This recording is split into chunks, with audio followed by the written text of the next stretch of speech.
जिन लोगों को corona virus कोविड-19 मजाक लग रहा है वो इस तस्वीर को बार बार और गौर से देखें और पहचानें। ये इटली के प्रधानमंत्री गुइसेप्पे कॉन्टे अपने देश में मरती हुई जनता को देखकर रो पड़े। एक देश का प्रधानमंत्री पावर में होने के बावजूद अपनी मरती हुई जनता को देखकर कुछ नहीं कर पा रहा। यह इंसान की बेबसी, यह इंसान की मजबूरी, ये दुख और बेबसी से बहने वाले आंसू हैं। इनकी आंखों में देखिए उसका दर्द और लाचारी, देखिए उसकी बेबसी, देखिए। इन हालातों में सबक हासिल कीजिए, ठहाके उड़ाना बंद कीजिए, पहले तैयारी कीजिए। इसे हराने के बाद आराम से मजाक भी उड़ा लेना। अपने और अपनों की हिफाजत कीजिए इससे पहले कि आपके पास पछतावा और बेबसी के अलावा कुछ न बचे।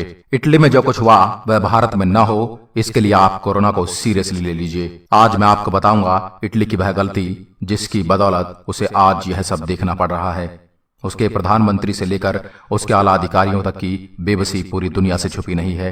सोशल मीडिया पर खबर है कि वेलेंसिया के वामपंथी मेयर ने यह कहा कि हमें चाइनीज लोगों से दूर नहीं रहना चाहिए, अन्यथा हमारे ऊपर नस्लवाद का आरोप लगेगा।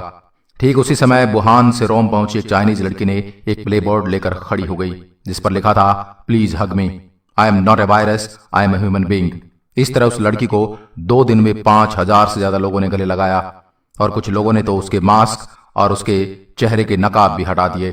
और दुखद बात यह कि उस लड़की के अंदर कोरोना वायरस का संक्रमण था और उस चाइनीज लड़की ने जाने अनजाने में पूरी इटली को एकदम ठप कर दिया। और आप यह जानकर चौंक जाएंगे, उस चाइनीज लड़की को जब यह सब काम कर रही थी तब उसकी तारीफ चीन की सरकार और मीडिया खूब कर रही थी।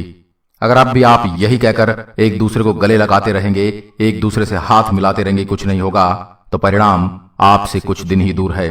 अगर आप भी इसी तरह बेबसी के आंसू बहाना चाहते हैं तो हमारी बातों को इग्नोर कर दीजिए, अन्यथा इस वायरस को लेकर सीरियस हो जाइए। इटली से जुड़ी और भी बातें मैं आपको इस वीडियो में बताऊंगा। एक दिन सर्वाधिक मौतों का पिछला रिकॉर्ड भी इटली के नाम है, जब 18 मार्च को 24 घंटे के अंतराल में कुल 475 कोरोना संक्रमित मरीजों की मौत की रिपोर्ट दर्ज की गई। इसके पहले गत 13 मार्च को 24 घंटे के अंतराल में 368 लोगों की मौत का रिकॉर्ड भी इटली में ही बना है, जबकि चीन में एक दिन में 254 संक्रमितों की मौत की पुष्टि हुई है।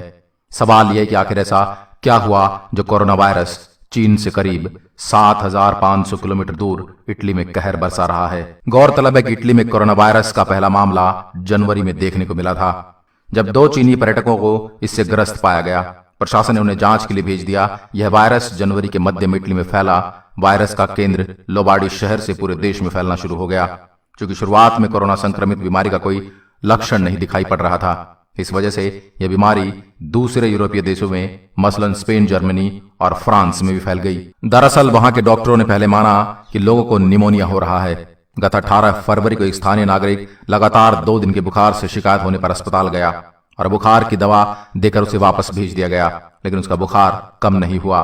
गत 23 फरवरी को जब 2 लोगों के मरने की खबर आई तो कोडोना व आसपास के शहरों में हजारों लोग इससे ग्रसित पाए गए, तो प्रशासन ने वहां आने जाने पर रोक लगा दी। सरकार द्वारा इटली के बड़े शहर मिलान में अनेक प्रतिबंध लगाते हुए स्कूल बंद कर दिए गए। इटली का दावा था कि यूरोप में सबसे पहले उसने इस वायरस से निपटने के लिए कार्रवाई की थी। इटली में 17 से 18 मार्च के बीच स्थिति यह थी कि इटली में हर दिन हजारों की तादाद में कोरोना वायरस संक्रमण के नए मामले सामने आ रहे थे। ऐसे में इटली, एक विकसित देश, इटली बीमारों का इलाज करने के लिए हॉस्पिटल बेड्स की कमी से जूझने लगा। आमतौर पर जंग में इस तरह के हालात पैदा होते हैं, लेकिन इटली को शांति काल में इस तरह की चुनौती भरी स्थिति से दो चार होना पड़ रहा है। माना जाता है कि इटली में कोरोना वायरस लोबार्डी प्रांत से फैला था, जहां के गवर्नर पहले दावा कर रहे थे यह रोग फ्लू सरीखा है। उत्तर इटली का लंबार्डी प्रांत देश का आर्थिक केंद्र माना जाता है, इस वजह से अंतर्राष्ट्रीय पर्यटक का आना जाना भी वहां पर खूब है। इस क्षेत्र में कोरोना वायरस चुपचाप तरीके से फैलता रहा, लेकिन 2 चीनी पर्यटकों को आइसोलेशन में डालने के बाद प्रशासन का ध्यान इस ओर गया। गौर करने वाली बात यह कि महज 3 दिन के बाद वहां बार व रेस्तरां पर लगाए गए प्रतिबंध हटा दिए गए।